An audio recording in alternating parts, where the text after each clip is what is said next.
উপজেলা vice chairman পদটি গত 17 তারিখে আমাদের অপসারণ করানো হয়। বিলুপ্ত হচ্ছে পৌরসভা। শেখ হাসিনা সরকার পতনের পর স্থানীয় সরকারের সিটি কর্পোরেশন, পৌরসভা, উপজেলা এবং জেলা পরিষদের সব পদ থেকে চেয়ারম্যানদের অপসারণ করা হয়। এবার স্থানীয় সরকার সংস্কার কমিশন প্রধান ইঙ্গিত দিলেন পৌরসভা বিলুপ্তির।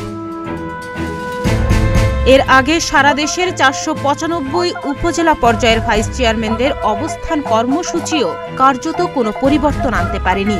এদিকে বর্তমানে এসব প্রতিষ্ঠানে সেবা নিতে গিয়ে ভোগান্তিতে পড়ছে অনেকেই। এ অবস্থায় স্থানীয় সরকারের প্রতিষ্ঠানগুলো কার্যকর করতে কেউ কেউ আবার নির্বাচনের কথাও বলছেন। তবে স্থানীয় সরকার সংস্কার কমিশন বলছে ভিন্ন কথা। এছাড়া দলীয় প্রতীকে স্থানীয় নির্বাচনের আইন বাতিল, সরাসরি মেয়র বা চেয়ারম্যান পদে নির্বাচিত হওয়ার সুযোগ বন্ধ সহ বেশ কিছু সুপারিশ করা হতে পারে বলেও জানিয়েছে কমিশন। সম্প্রতি আন্তর্জাতিক গণমাধ্যম বিবিসি বাংলার সাথে এক সাক্ষাৎকারে স্থানীয় সরকার সংস্কার কমিশনের চেয়ারম্যান অধ্যাপক তোফায়েল আহমেদ বলেন, স্থানীয় সরকার ব্যবস্থাকে কার্যকর করতে শর্টকাট কোনো পদ্ধতি নেই, তাই একে ঢেলে সাজাতে তৃণমূল থেকে শুরু করে অনেকের মতামত আমরা গ্রহণ করেছি। সেখানে এসব নানা গুরুত্বপূর্ণ সুপারিশ উঠে এসেছে। এই সংস্কার কমিশন সারা দেশে ৪৯,০০০ মানুষের মতামত নিয়ে চূড়ান্ত সুপারিশ পেশ করবে। আগামী ২৪ ফেব্রুয়ারি চূড়ান্ত প্রতিবেদন অন্তর্বর্তী সরকারের কাছে দেওয়ার কথাও ভাবছে কমিশন।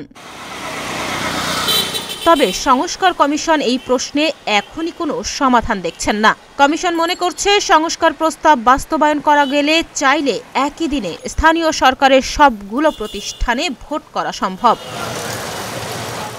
বর্তমানে স্থানীয় সরকার নির্বাচনের আইনে শুধুমাত্র জেলা পরিষদ বাদে বাকি সব প্রতিষ্ঠানের জনপ্রতিনিধিরা সরাসরি ভোটে নির্বাচিত হন।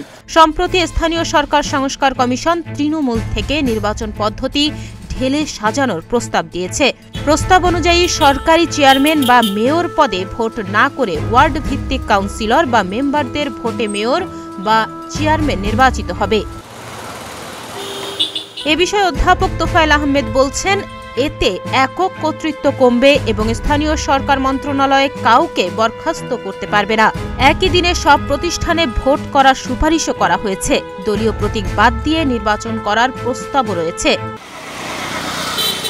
এদিকে বর্তমান আইনে সরকারি চাকুরিজীবীদের নির্বাচনে প্রার্থী হওয়ার সুযোগ নেই। তবে স্থানীয় সরকার সংস্কার কমিশন প্রস্তাব করছে সরকারি চাকুরিজীবীদেরও ভোটে অংশগ্রহণ নেয়ার সুযোগ দেয়া হোক। এতে করে শিক্ষিত ও ভালো কাউন্সিলর পাওয়ার সুযোগ বাড়বে। তাহমিয়া ইয়াসমিন, প্রতিদিনের বাংলাদেশ।